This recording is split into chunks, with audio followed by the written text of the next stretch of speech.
Hello, everyone. Happy Friday or happy Saturday to some of you. Welcome to the weekly show of What is School For? My name is AI, and I'm the host of this weekly live streaming show. On this show, I interview leading education professionals, students, traditional, non-traditional students, education leaders, entrepreneurs, business leaders, to come here to discuss, debate, and disrupt education. The purpose is really to future-proof the next generation. And talking about which, we are indeed talking about the future today, reimagining education through skill-based learning.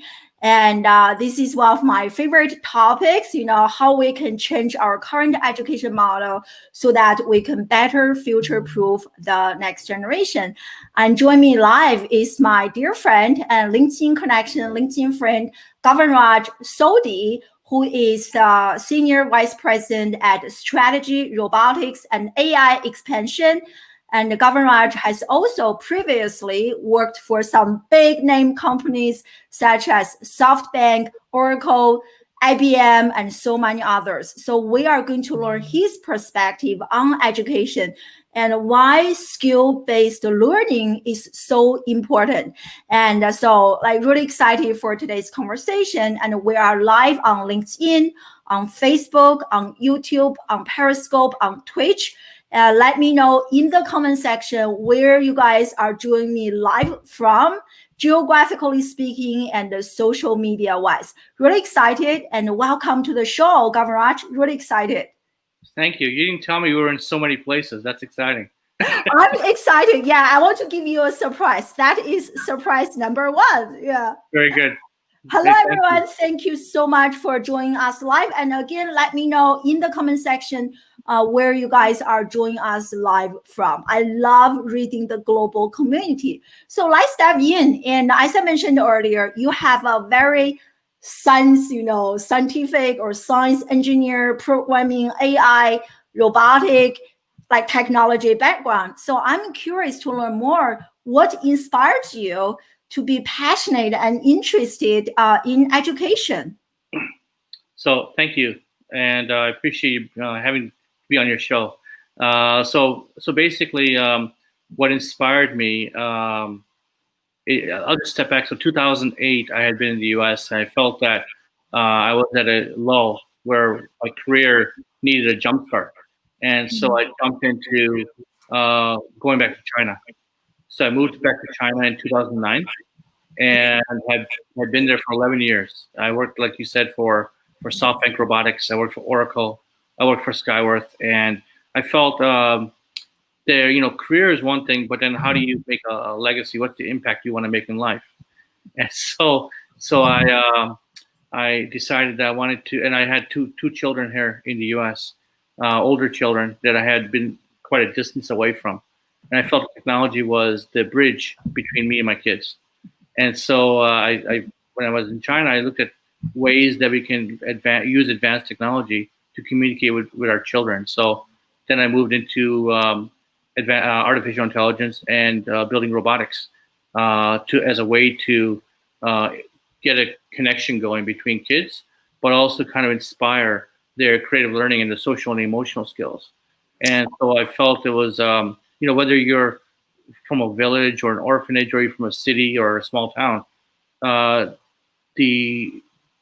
most people have access to an internet, or they have through a central resource, and they have access to various ways to learn. And so why can't we? My personal passion was I want to take children from any way of life and kind of build a path for them and help them find a path forward, so they can improve their lives in the future. Well, I love it. That's why, I connect so well with you because our missions are absolutely aligned. Mhm. That's also, what I'm interested in learning more about and really helping our children be future ready. So I want to ask you, you also mentioned this in a talk that you gave, and this is also my personal observation. We're talking about reimagining, future ready, all those things sounds amazing. But when we look at the classroom, it's like a different reality, Yeah. right? Students are so bored. And a few years ago, Gallup did a big study. They analyzed 5 million students and they give the students, like young student, youth, like middle school, high school kids, they give them a list of 14 adjectives. They ask the children to describe, what are some of those adjectives that can accurately describe how you are feeling when you attend the school. So students' number one choice is bored. That's 50%, 50. And number two is tired. That's 42%. And Mhm. only 2% of the students surveyed shared that they never felt bored while they are in school. So really, really interesting. And there are also a few similar studies from Harvard, different publications backing this up. So from your perspective, why do you think children are so bored? And also in those studies, they discovered as children grow older, they become more disengaged. So younger kids are more engaged than middle school, the high school. As they become college age, like my students, they are just like, couldn't care less about what you are saying. So why do you think that is the case? So I'll just start by saying that the passing of Sir Ken Robinson, who was instrumental in the education space, I know. always said that education today is meant for factory-based learning, and it has changed. I mean, what I term as unschooling. Whether you're in kindergarten, elementary school, junior high, or high school or college, the whole idea of applying what real-world skills would be necessary 3 years, 5 years, 10 years from now is critical. I mean, yes, you got to have the fundamentals. You got to have your base. You got to have your math, science. You got to have your arts. You got to have your creative thinking. But those are just those are the fundamentals that you got to have, and then you can build on top of that, kind of like building a building or a bridge, where you have stacks of things that you may be interested in. So robotics is one thing that's very interesting. So this crosses all the different geographic boundaries. Whether you're in China or you're in the U.S. or you're in Africa, South America, India, it doesn't matter, because learning is learning, and the idea is how do we create inspiration in the next generation. Yeah, totally. I love how you mentioned, right? All the robotics, this and that. I want to ask you, you mentioned some real world skills that our students really need to succeed in life. Can you be more specific? And also, I want you to reflect on your own journey. As you mentioned earlier, you have worked with that IBM, SoftBank, all those amazing companies. So, what do you think are some really important hard skills and soft skills that you personally have developed along the way that really help you get to the success that you have today? So I'll start from the adult life going backwards. So basically, the different. I'll just start with the COVID. So COVID-19 has created this huge, um, um, not only academic but also employment divide, and that's a universal, global issue that's happening. Now, I look at what's happening in the U.S. since coming back in February, and then what's happened in China. The difference being is in China, you may have a lot of cities affected, but what has happened is the unemployment situation has not been as dramatic as it has been in the United States, right? So if we work backwards from that, why is that the case? So the Chinese government's been working with nonprofits, for-profits, philanthropic organizations in China, all throughout the different cities, whether you're in Shenzhen, Beijing, Shanghai, Guangzhou, it doesn't really matter. It comes down to they've been working in investing into local neighborhoods, local communities, and creating incubators, creating accelerated centers, creating vocational institutions, and being, if you're unemployed, well, they ask you, hey, start a company or work with your friends and have a great idea. Let's get some ignition, some fire lit. So maybe that idea can become a company. So this is a nationwide initiative over there, and there's various different programs that are that the Chinese government and their local provinces have invigorated into the society. Well, the problem here in the U.S. is, yes, people are making unemployment, but there isn't really a strong initiative around getting government to invest into their people, and that is a big differentiator. And what I'm pushing for, and having worked with SoftBank, my experiences in SoftBank in China has been, I was responsible for a corporate social responsibility project in Hangzhou, which is Alibaba or Jack Ma's hometown, and we had deployed about 2,000 peppers across that province of in Hangzhou, and which is part of Jiangsu, and we had this was from kindergarten all the way to high school, to primary school, to college, to vocational, to special ed, as a way to convey how robotics plays a role in people's lives, whether it's learning, allowing kids to learn about Scratch and how to do storytelling using Scratch, to how to adapt to new ways to code, like using Python, and learning how robots execute commands that kids, young adults developed. So it's a way to work also in groups, and how you can work with peer-to-peer learning between kids, and how they can help each other. And these are all soft skills that you learn beyond the classroom. And this is something that I learned is very, very important. And I was really lucky to have this opportunity with SoftBank to be part of this project in China.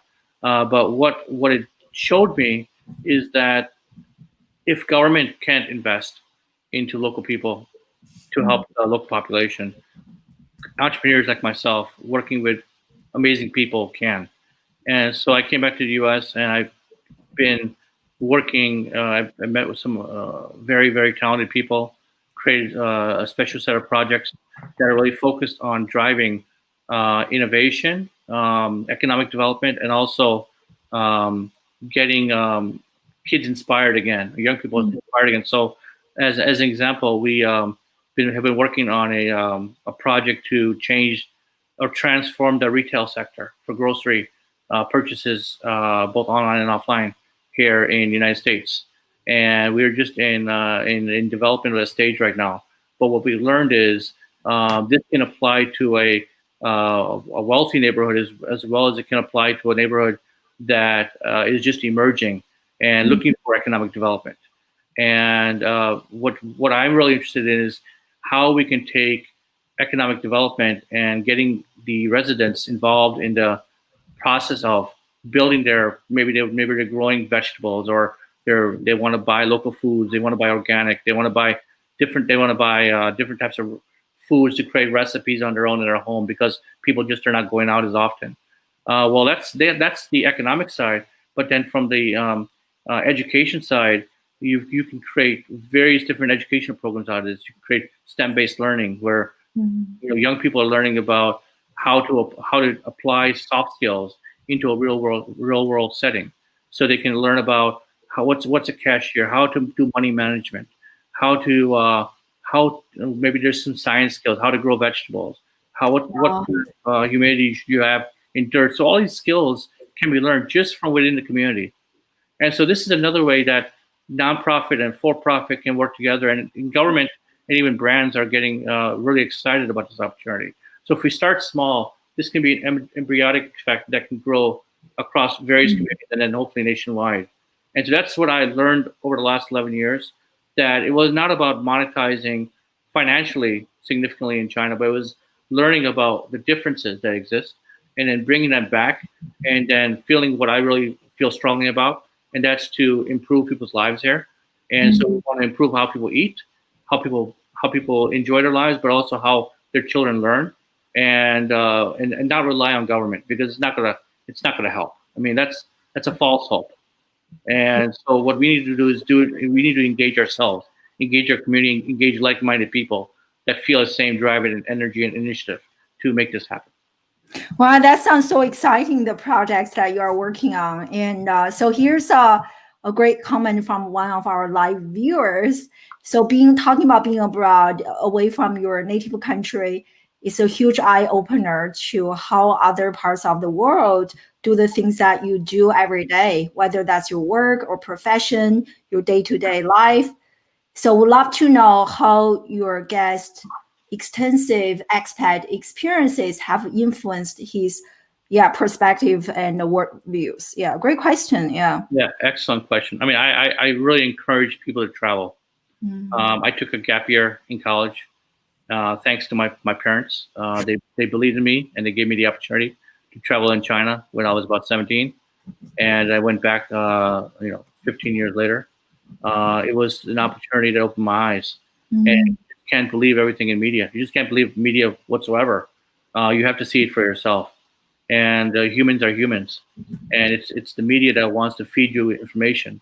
So you can't be a sheep. You have to be the wolf. You have to really take charge of your destiny, and that's kind of what we're seeing here in the U.S. I love that, take charge of your destiny. Oh, so powerful. Yeah. And as you mentioned, in my mind, you are actually developing critical thinking. I grew up in China, and it's like the other way around. And so I came to the US. It is such an eye-opening experience for me to actually learn more about China, to learn more about the US using my own eyes, using my own brain, and practice my own analytical thinking. I so agree. That's why at Classroom Without Walls, we actually do a blended approach. So besides the online part, our in-person component is always in a different country. Surprisingly, I discovered many of our American children, they don't actually travel that much. Yeah. And did you also see that? I haven't figured out why, but they love just being in their home country, or when they travel, they will go to Europe, like very similar cultures, not like exotic places like, China or Singapore or Korea. Yeah. A lot of them are risk adverse, right? That's what society, shares and tells us. And it's important that we understand how to prosper, but not ignore what's happening in other countries, whether it's, learning a culture, learning a language, traveling just for the sake of traveling, because you stay in one place, you get stagnant, and you don't see change. I mean, I think you can agree that the change, like for example, even the real estate change, the way that commercial development happens in Asia is far faster than it is here, or even technology, for example, 5G, how it's launched in Asia versus it's still taking a lot of time here in the U.S. But what it does, what it has given us. I see more and more, because of COVID, I see more and more change that's occurring now than ever before. And what they say is 10 years of change. 10 years of change has occurred in 4 months. You can't take it away, and people are forced to learn and transform. Yeah, totally. I so agree. I still remember this was a few years ago. I went back to China, and I saw that people are using like a QR code to collecting money, even homeless people using QR code to collect money. I was like, wow, that's pretty impressive. Yeah. So here's a great comment from Fatty. Thank you for joining us live. So as a young boy, I struggled with academics. Later, I learned it had a lot to do with the school system. So this interests him today. And any suggestion about traveling with a 13-year-old and ensuring the best transition for her? I love it. Thanks, Fadi, for that comment. I mean, that's an awesome idea, to take your child to a different place, wherever it may be, to open their eyes to how people live lives and understand and realize it's, people are people in the end, and language is different. That's for sure. But how to interact, it's pretty much the same. Totally, yeah. And we have, like where's my mug? So I Classroom Without Walls. I need to find it. Hold on. Yes. So we believe here the best education happens outside the classroom. Yep. And that's really what I believe. And we have been traveling with our young children since they were babies. And it's such an eye-opening experience for them to really gain multiple perspectives. Even like, oh, wow, there are people eating rice, not always every day have to eat bread or butter and like rice or seaweed, kimchi. And this really opened up their vocabulary. And also research has shown, like quite a few studies, quite a few entrepreneurs in the US, they actually gained their startup ideas by being overseas. It's a great way to cultivate self-awareness, to be creative, to be innovative, because you are gaining that fresh perspective. So I so agree. I think if parents can figure out how to do that, and that's the best gift that we can give to our children. Yeah. You also gamify their learning experience. Yeah.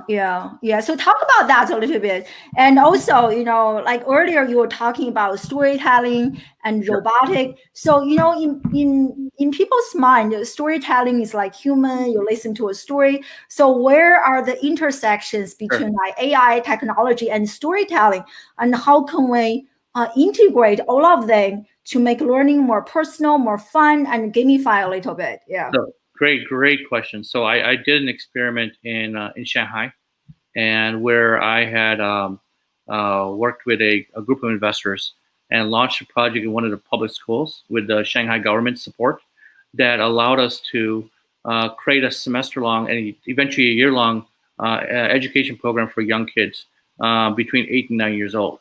And one of the challenges in China, at least, is from young people all the way to adults, when you ask them to present creative ideas, tell you a story, how they feel, it's a very difficult task for them. Mm-hmm. It's not just because they can't; it's just they haven't been able to do so, and haven't had that opportunity to set that in their mind that's a skill that they need to have, and it's really important. That's why China has been one of the leading adopters of critical thinking in the last 10 years.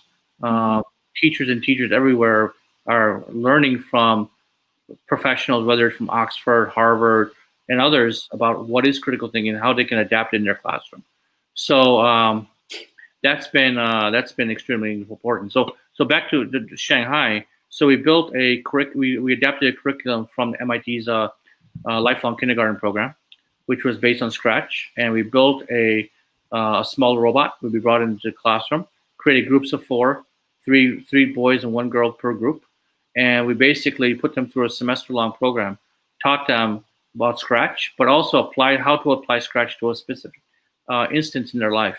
So we picked a theme, and this theme was around climate change, because at that time, climate was a big issue, has been a big issue in China, especially how to reduce the pollution level and improve and increase the use of electricity vehicles, as well as other alternative energy methods to reduce the pollution levels in China. And so they created these very interesting approaches to apply how they can, in their local neighborhoods, take the garbage and recycle, and all these different efforts that government has also been creating an influence around in the household and help. And what we did is we worked with the children to learn how Scratch works, and also take what they've written on paper and put that into the Scratch application and use this as a way to communicate and convey what they're trying to tell on paper or by voice. And so in the end, we hosted, after about 8 weeks, we hosted a TEDx in Shanghai, in Fuxing Park, and basically had two teams present to their parents, a lot of individuals, and their administrator, their principal. I mean, they were bawling in tears because the kids were sharing their insights, their stories about how they feel that the climate change can be improved with everybody that they know by using technology as a way to convey what they wanted to share. And they have never seen that before, and it was something that was quite an influence. So when we went to the next semester and asked, what happens is they sit in the auditorium, and they're going to be presented by all the teachers about new programs they want to introduce for the school year. And so one of the programs was ours with one of the school teachers, and the kids have to raise their arms and stand up if they're interested. And so, interesting enough, to 1,500 kids, we only had slots for 40 kids. So half the auditorium stood up because they were interested in this program, almost 750 kids. And so we had to open up a couple more classes for this, which was taught twice a week, 40 minutes each. And so that's why you can use technology as a way to communicate strong, important themes that are important in society. And I think it's a smart way to adapt. And it gets over time, we had launched a program with Berkeley as well, UC Berkeley. And this is a way to bridge those that are really passionate, that emerge from these teams, and get them on a path where they can build educational guides that may take them into high school and college, into these universities, based on what they learned at that instance in time. So that's what every intention is to have them build a path, not just for that singular instance that they're learning, but along the journey of their education career. I love it because, like when you look at children, when I look at my own children, when they're playing whatever games, they are interested in Minecraft. I forgot there's another one they're really into. And they so enjoy it, right? They're like doing this and that. But then like when it comes to learning the traditional, like doing the homework, the traditional way, like, oh my God, this is so boring. I can't even do this. So it really makes no sense. A game, like learning, why can't learning be like playing a computer game, be addictive, right? Be like enjoyable. I can't get enough of this. So it's really exciting to hear some of those like really encouraging changes. But how about, not everyone has access to technology. Yeah. So how can we kind of like scale this, right? So like even I'm thinking about people who are homeschoolers and who don't have access. So how can we involve maybe the government or the community to have, different like hubs, or I don't know, that's what I'm thinking right now, to make this like more scalable and available to children who don't have access to this really personal, fun, and innovative way of learning. So I think corporations need to have a stronger responsibility in participating in this process. They can monetize off of generating revenue from selling their goods, but they also need to contribute back to society in their local areas where they're at. So, just as an example, in China, when I was working in manufacturing our machines, we went with a partner that was kind enough to take us to Wuhan, and we basically visited an orphanage. In the orphanage, you had young children, young kids, all the way to high school kids that had never gone to a classroom. And it was all an initiative between Sichuan and also Hubei governments to build this orphanage so the kids can learn. And so what we wanted to provide is a forum or an opportunity to open their eyes to technology. They had never even drank, a Pepsi. They have never had these things that we take for granted every day. So that happened because that in China the government wants you to participate as a corporation to give back, because they give you land, they might give you other types of incentives, but in turn you have to give back to society. And that's something that we need to learn here. And I don't know why it's not in the fabric of America, which we started from, but it needs to be in the fabric. And I think politicians get lost in the game, and eventually, I definitely want to participate in that process to bring what I've learned into the different economic growth areas in starting with California and moving east, because if it doesn't have, if we don't do it, who's going to do it? Oh my God, I love it. I would love to work with you on that. I love it because it is so important. And one reason, some of you may not be familiar with my story. I taught in the classroom for 10 plus years before I resigned and started to build my own school, Classroom Without Walls. So one reason I resigned was because this huge gap between what is happening in the classroom and what is happening outside. It's like almost like two parallel universes, right? You don't even have a conversation. You have no idea what is going on. Like school, everything they are learning, like so outdated. Then when you look at real life, wow, AI technology, you are doing this and that. So I love what you're talking about, figuring out ways to build those, bring multiple stakeholders together to bridge the gap. And I think if we can do that, that's really incredible. I love that. Yeah. Right. So And just to add a little bit more, if I may, yeah. at the community level, if you're talking about AI, in people's mind, AI is a people are fearful of it, or people just don't know what it is. But you can bring it down to a very simple level, and that's key when you're learning when you're learning skills on a job. You learn about what data is, how computer vision plays a role in people's lives every day, how it can make your life more safe and more secure. And it's not necessarily a bad thing. It's a good thing because you can do things that you really want to do without being concerned with the effect. How things like Alexa play a role when you're in your home, whether it's opening the door or watching TV or listening to your sound box. I mean, yes, we are being invaded in various facets of life by technology, but it's more about improving the consumer's experience, improving the user's experience versus inhibiting you or discouraging you. This is more about finding the right ingredients that can make your life better, and we want to offer technology and a bit of humanity to make that happen. I love that, using technology. I'm an advocate of social media, digital literacy, using technology for the good, using social media for the good. I do feel like when you look at the mainstream discourse, right, there is overall almost a very negative perception about technology. As you mentioned earlier, we have this attention problem, like, health, this and that. But I think we also need to be exposed equally to the positive aspects of using social media and technology to make, humanity a better place. Yeah, I love that. Yeah.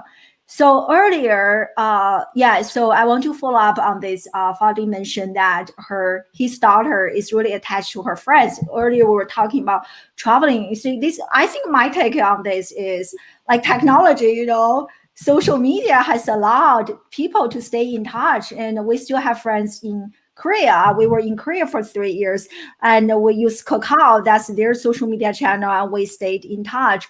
I think it is much easier for students to stay in touch nowadays. And you still have a summer break, winter break. You can still travel, and now you give those friends a reason to visit a foreign country. Now they have a place to stay. So that's kind of my take on this. How about you? So Fadi, what if you offered your daughter to make an experience where you define like a storytelling approach? They can create a scrapbook, and a scrapbook can be made out of short stories that she would use either Snapchat or Instagram or even Facebook or other types of social media or TikTok as a way to convey short glimpses as to what she's learning, and then creating a dialogue with her friends. I mean, you talk about, it's over the screen, which we're already doing over the screen, but taking that situation where she's in a different place and sharing those short glimpses, that's a true eye-opener into how people are living those places. And that would inspire her friends to also join her or join in those initiatives as well and ask those questions. I love this. And I love this idea. It can be easily a project. So we ask our children to do similar things. When we have a trip, they will actually map out the trip for us. And in this case, I think you mentioned that your daughter is 13. I think it's old enough maybe to use some social media to identify even the friends in those countries that you guys are potentially going to visit, right? I call this digital networking, and still to cultivate some relationships, and then can practice collaborative storytelling. There are so many different apps. I love Adobe Spark, which you can do collaborative storytelling. I know my friends, they are in Korea. They are doing collaborative storytelling with the students in New Jersey, in the United States. It's called Boomer or Boom Writer or something. If you are interested, I need to find it. I can let you know. But there are lots of apps and technology available for students to stay in touch. And I love that. Yeah. And so here's a great comment from Jeremy. Thank you for joining us live. So in his observation, a cross-cultural education mixed with education on the implementation of skills and that of technology with the basics can make a difference, not only in business, but in life as well. Powerful comment. I so agree. And I want to follow up on this. I want to ask you, Gavenraj, You also speak Chinese. My son asked earlier, do you speak Chinese? You do speak Chinese. So, I want to ask you, how has even like this cross culture, and now you also speak this language, how has learning a second language really helped you do what you do? Not only, be successful in your business, but like life in general. it's life changing. Um, you learn to be more aware of your surroundings, but also you whether it's in business, you have a new level of aspiration you intend to achieve in life. You may, at least for myself, that was the case. I didn't think I was going to come back to the U.S., but what actually I learned is I brought new skills with me. I brought new learnings with me. I learned a lot of lessons, both bad and good, that I brought back. And my biggest challenge was fear. And I learned I went through a lot of business coaching, personal coaching, introspection into myself, who I am, and I came back, I think, a lot stronger. I still have fear sometimes. That's natural, but I learned to adapt it to what I learned, and I learned it is a quite impactful experience that is life changing. That's for sure. Yeah. So if you don't mind me asking, fear of what? It can be entrepreneurship is a very lonely experience. And so when you're running a company, as I did in the past, you make good decisions, make bad decisions, but it's your decisions. And so it's a very you need to surround yourself with really smart people, smarter than you.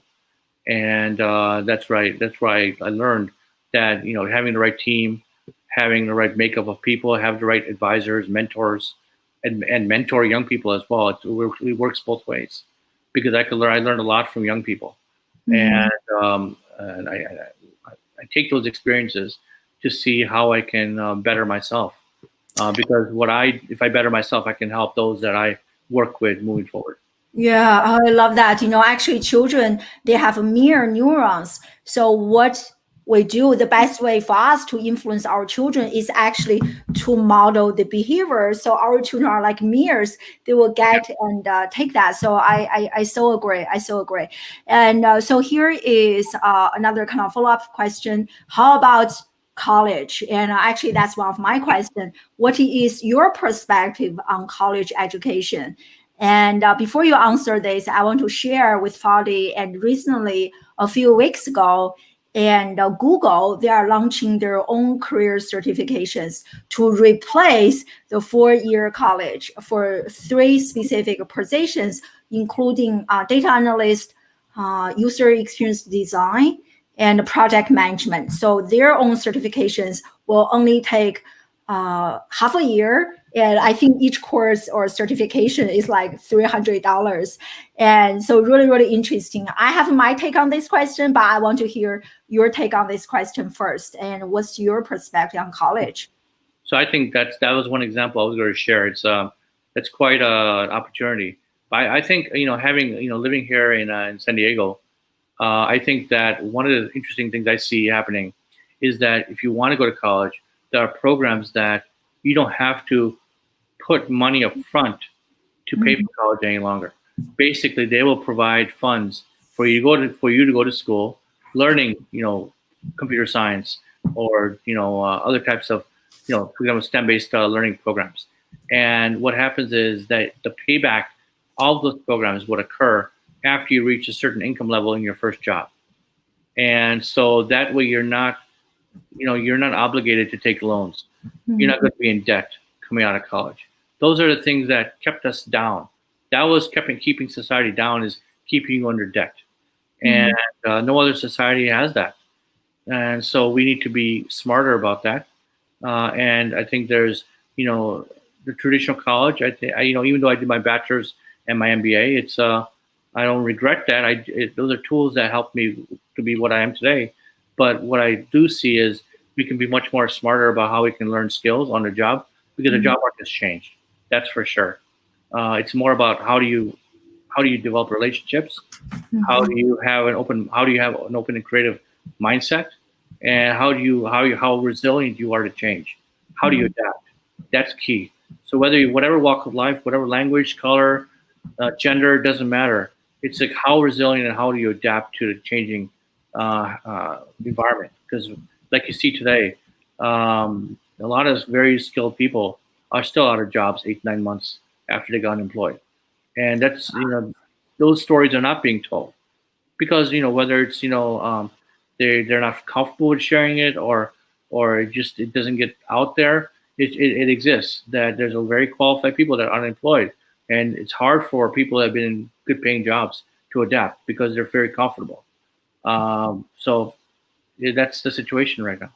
Yeah, I love that. And it's so true. And even with COVID, right, as an entrepreneur, I have lots of friends who are self-employed or entrepreneurs, and I see a big difference. Some people, when COVID came, they're like, oh my God, like no job. I like this. I'm going to start collecting money from the government. On the other hand, there are also people are thinking, my God, how can I pivot? What can I learn from this? How can I adapt? I love how you mentioned that, which is such an important soft skill. How can I adapt? How can I move on without like being such a victim, right? But learn how I can tap into this situation and grow my business. And I personally, one of my digital mentors at my classroom without walls, just during COVID, he made 36 million, a very young guy, and completely pivoted and his business online e-commerce store during COVID. I was like, wow. And I heard another story of a babysitter, like I can't do babysitting anymore,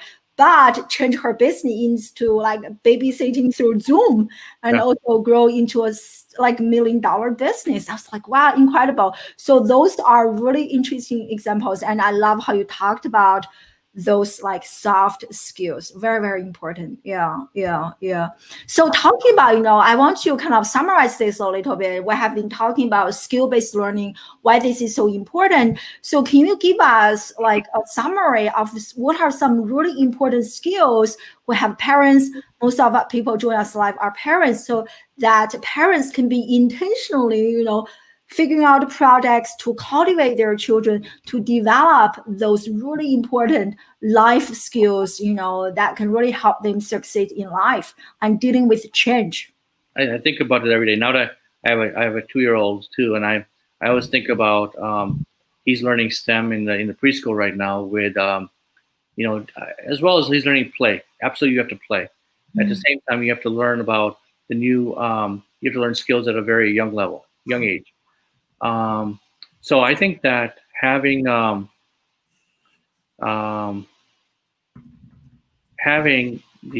I just lost my train of thought, but oh, no worries. I actually want to ask you to elaborate a little bit on playing because I personally agree this is so important. So a few months ago, I interviewed the former VP of innovation at Disney.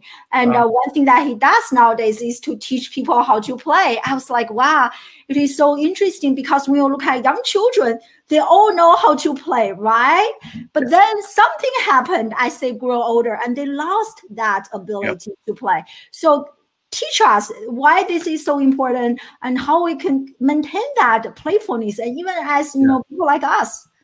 So so what I was going to say was having these projects you can create with your kids. Like for example, even the traditional lemonade stand is something that helps them understand to take an idea and create a project around it and generate even 10 cents, 15 cents, $1 from that. Those are all, though that's an idea or a concept that teaches them about financial management, how to build a business. All these things are important to, as you grow, to take that to the next level. Maybe it's a paper route. Maybe it's teaching about e-commerce, how to build a better website, or it's about creating an online store using eBay or Amazon. These are all skills that as you grow, you can quickly adapt. There are young kids that are building stores for businesses to sell online. So those are skills that are very important. How do you do better advertising online? How do you adapt to what's online to what's happening offline? And if I work with young people, I mentor folks from Europe. I mentor folks from South America, US. They all are interested in how to take online and offline, the convergence that's going to happen. And you got to be able to have the mindset of being able to play, try new things, even if they fail. I love it, failure. So that's another reason I'm against traditional education, because after being in school for so long, students, they're so afraid to miss a point, to lose a point, and I think they are so obsessed with their academic performance. But I love the examples you give us, because like my 8 years old has been selling stuff on eBay, and Yeah. it's such a great way for him to develop critical thinking, researching, and like taking pictures, copywriting, and it's fun. He's making a little bit of money, and I love it. And I think, when you think about learning, also talking about skill-based learning, I think it's much more effective that children are actually working on one project that they are personally interested in learning more about. And as they work on that project, they develop all those important skills, as opposed to I go to my math class to learn math, I go to my literature class to learn literature.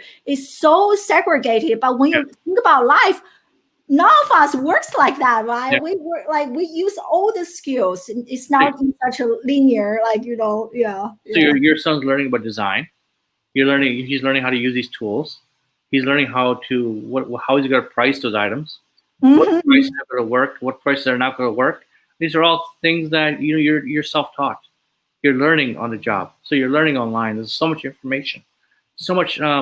Even as simple as if you want to improve your credit, you all those tools are available online, and it's just a matter of understanding it and listening and trying it out. You can improve your scores. So now you can further improve your life skills. Amen. Yeah. Amen. Yeah, and again, talking about life skills, research has shown EQ and life skills, they are 2 times more predictive of a person's long-term success than IQ. I think well-intentioned parents, another study that I use all the time is a GPA. In the US, we use grade point average, which is actually inversely related to innovation. So what an interesting study, right? The higher the GPA, the less likely the kid is to innovate and to take all those risks. So I love it. Yeah. So here is a really great question. Why teachers teach the students to stick with the grades? I have my answer, but let's get our guest. Yeah. So why do you think that's the case, Gavenraj? I think in general, most teachers are still stuck in a mindset of traditional teaching. That may change and probably will change with the use of Zoom and other types of tools for virtual teaching. It puts them in a very uncomfortable position. And if you get caught in an uncomfortable position, then you have to use new solutions to find ways to communicate and convey your thoughts to kids, because whether maybe they're not listening to you as close as they should, or they're not responding to you as you should. So you got to try new ways. That's going to force them to change. That's the only way transformation happens. It doesn't happen otherwise. I love it. I'm about to enter. So one of my favorite quotes is, the master's tools cannot dismantle the master's house. So if you want to innovate, if you want to disrupt, you have to build a new set of tools to build a new house. That's why I left. So also to answer her question, teachers, and I was a teacher for so many years. So we also have teaching evaluation, and school will also be evaluated. So oftentimes all the assessment, they quantify everything, right? Look at our graduation rate, look at our students, how many students 4.0, like they always use numbers. So I think we need to develop a better evaluation system that we can actually measure our students in a more holistic manner, not only looking at exam scores, but until we figure that out, we have to do some sort of measurement, right? Because parents, hey, show me before, after, how much my children have improved as a result of attending the school. But right now, I think our evaluation system is very broken, because we're only looking at numbers, but we need a better way. I don't know a solution, but I do know the problem. What about the situation in China where they couldn't take the Gaokao? So they couldn't take those tests to take them up to the next level of education. So then there's a gap. And so they're scrambling to find ways. And they learned that it's not just about the test taking. And what they're probably going to learn that there's a lot of changes that have occurred, though the issue is that may not come above the water, because the level of psychology and educators that understand this, it just doesn't exist in China. Mm-hmm. And but the change has happened. And I think 2 years, 3 years, 5 years from now, we're going to see that. Mm-hmm. And the whole idea of GPA is something that is very 19th century, early 20th century, and it's about how do you take that what you're learning in a class and apply that. That's the key. You do that in physics, you do that in chemistry, you do it in biology. But how do you take a blended approach to that? And that the only way to do that is actually apply it to certain problems that you have to solve. Yeah, I love that. Give your children a challenge. So nowadays, like for my own children, I will actually give them a challenge for the classes that I teach in my school. Every lesson, today we're working on this challenge, almost like gamify a little bit, right? They love like I'm working on a challenge. Yeah, I agree. And the Gaokao college entrance exam you mentioned, I went through this myself, was brutal. I thought in my mind, if I failed this exam, I probably should just commit suicide. I was just like, the pressure was crazy. Yeah. And I had heard our personal friends, but like I saw like our building, like just one kid, not even like I think middle school committed suicide, jumped out of the building. We were sleeping. We heard a big sound, like, oh my God, what happened? There's like this kid. So what happened was that he did really bad, like maybe got a B on an exam, and his parents like scolded him a little bit. He was like, yeah, I'm done with this life. And he's so sad, the amount of pressure, going back to another study just came out saying that students who attend high achieving, high performance schools, they are more likely to have addiction, mental abuse, drug abuse, alcohol abuse, sexual abuse, all sorts of addiction problems compared to children who are attending, average schools. And I can totally understand that, the stress, expectation is crazy. Yeah. You're forced to do it, follow a certain line, but you're always tempted and by these other alternatives. And so, especially in these exclusive schools, I mean, the pressure, because there's your parents or other people are paying for your high expensive education, but it also the pressure builds.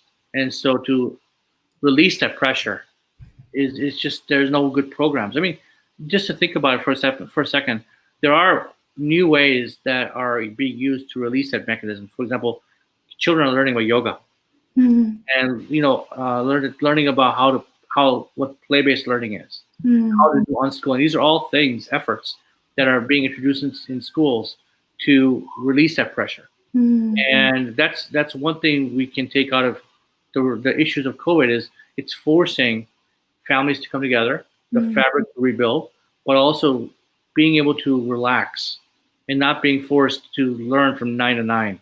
You have to have some time off. You can't be in front of the screen all the time. Forcing them to change. Yeah, I so agree. I'm in education and through COVID, and I definitely see quite a few positive changes as a result. Now I have no choice. I'm being forced to figure out how to teach my classes more effectively online. Yeah, so great. So wow, what an amazing conversation. We are just wrapping this up. So share with us and some, like you kind of mentioned this a little bit. I want to know some exciting projects that you are working on related to education and skill-based learning where people can learn more about and maybe help you be a part of this. So the skills-based learning approach that we're talking about, I think is going to be a result of the projects that I'm involved in. Any project at my age and with my experience, I want to make a positive impact wherever I am investing my time in. So if I'm going to be investing my time on a new transformational way that people will buy personal products for their home, I want to make sure that the way that people are learning in their local neighborhoods, how this transformation is occurring, how it's affecting their lives, and they can learn new skills. So maybe, as an example, in the grocery retail business I was talking about, we're working on, you may not be a very, informed chef at home. You may not know how to cook a lot, but having recipes that may be provided for products that you may buy from the stores to make meals. That can be a new lifestyle change, to learn a new skill, to cook at home. You may actually enjoy that so much that you may want to create, a business for creating sauces, a business for creating meals based on what you learned through this transformational experience that has occurred. That can be for adults. That can be you can learn the whole idea of robotics and automation, how that has improved the experience. Even the use of drones to deliver the last mile of product to your home is something that's coming, and also autonomous vehicles, robots delivering these goods to your home. It creates a whole touchless experience, so you don't touch, you don't potentially get infected by a virus that maybe, if it does exist, it causes a lower probability of that infection. And the use of robots in these environments, and that gets kids and young people very excited and say, "Oh, this robot's coming and delivering my groceries. Wow, now I can make these meals by just putting this combination of goods together. Awesome!" So they want to know how it was done, what's the thought process, and so it gets them thinking. They may not tell you as a parent, but they will be thinking in their back of their mind, "That is really exciting. I want to know." They'll research online. They'll be asking questions. That's why we want to make ourselves available to that.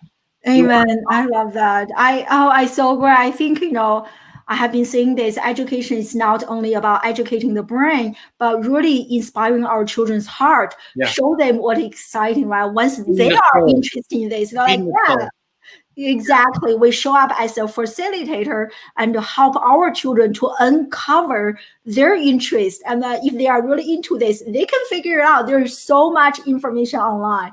Yeah. So yeah, I love that example. Yeah. So here is a great question from Jeremy.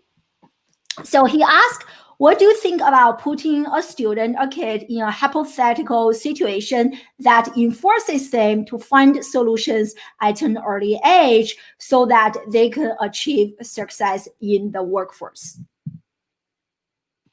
Yeah, that's kind of where, what I'm talking about is, giving them an internship, being them participating in a process. So if you're creating a new retail experience, having them participate in that process, inviting people in, taking the, introducing them to the experience, delivering on goods they actually purchase to their homes. This gets them involved in that life cycle. And so it gets them really hands-on learning. Totally. I love it. I think even better if we can give our children real life challenges, and not challenges that we are excited about, but challenges that they are really interested in. As a parent, as an educator, I advocate that we do practice the pedagogy of listening, not always the pedagogy of dictating, right? So here's the situation, here's the problem, work on it. But we actually listen to our children, especially if they are older. They know what they want. Oftentimes we don't give them to share their voice, right? So let them tell you what is a problem that they are thinking about. They have great problems. So based on that problem, can we create a challenge and let them work through the challenge? So I love that. Yeah. And so as we are wrapping up, share with us, where can people learn more about you and from you? So they can always contact me on LinkedIn, which is right down below. And I'll be definitely answering to everybody that reaches out to me. I encourage you to reach out to me. I definitely can learn from you as well. So the questions have been very, very helpful and really resonate with my interests as well. So I really appreciate you spending the time and sharing this experience with us. And so, but please do reach out, because this is kind of starting a dialogue. It's not just a one-way street. We feed this information. We want to hear it from you so we can create this dialogue. Exactly. Collaborative learning, collaborative parenting, collaborative teaching. I love it. So I just saw here's a quick comment from someone said within the next 15 years, school will go bankrupt. So this is actually a statement given by an education futurist at Harvard University. I forgot his name. He unfortunately passed away this year, but he predicted, this was way before COVID. He predicted in 2018 that 50% of American colleges will go bankrupt in the next 15 years. Pretty scary, disrupt or be disrupted. So Anyway, thank you so much, my Thank you friend for having me. Gavenraj, for a great conversation. And thank you so much to our live audience for the amazing comments and for engaging with me and showing up. I love you guys and I really appreciate you. So this is a weekly live streaming show. And I hope to see you again next Friday or Saturday for some of you, the same time, same location. Stay future ready and enjoy your weekend. Bye, everyone. Thank you. Take care.